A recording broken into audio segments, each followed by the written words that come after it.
Vítam vás pri základoch háčkovania. Budeme postupne preberať naozaj úplné základy. Háčkovať budeme z hrubých priadzí.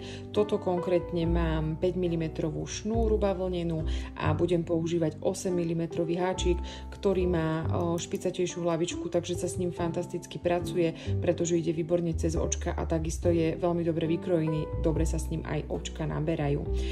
Mám tu momentálne takýto hrubší špagát, takže poďme na to. Čo sa týka základov držania háčika, háčik môžete držať dvomi spôsobmi. Buď ho držíte ako pero, alebo ho držíte ako nôž. Vyskúšajte, čo vám bude viacej pasovať do ruky. Ja mám radšej túto druhú formu. Budem natáčať videá, ktoré budú veľmi jednoduché a budú naozaj pomalé, aby to pochopili aj začiatočníci. Prosím vás, napíšte mi, či tie videá sú takto pre vás OK a či sú zrozumiteľné. Keďže som pravačka, takže háčik držím v pravej ruke.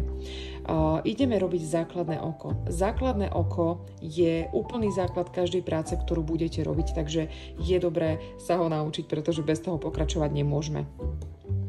Chytím si háčik do pravej ruky. Priadzu, s ktorou budem háčkovať, koniec smeruje od nás a priadza, s ktorou háčkujeme ďalej, bude smerovať k nám.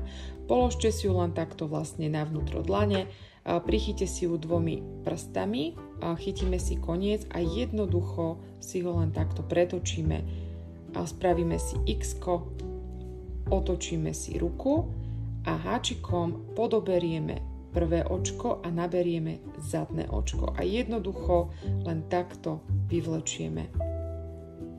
Toto máme základné oko, ktoré je základom každej práce.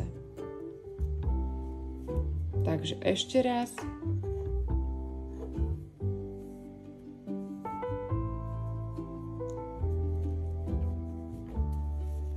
A naberiem a máme hotovo základné oko.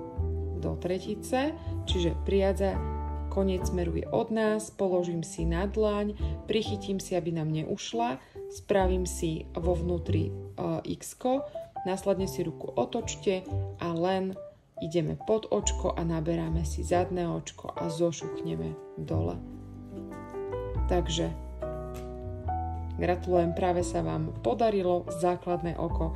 V ďalšom videu vám ukážem, ako si spravíme základnú reťazku.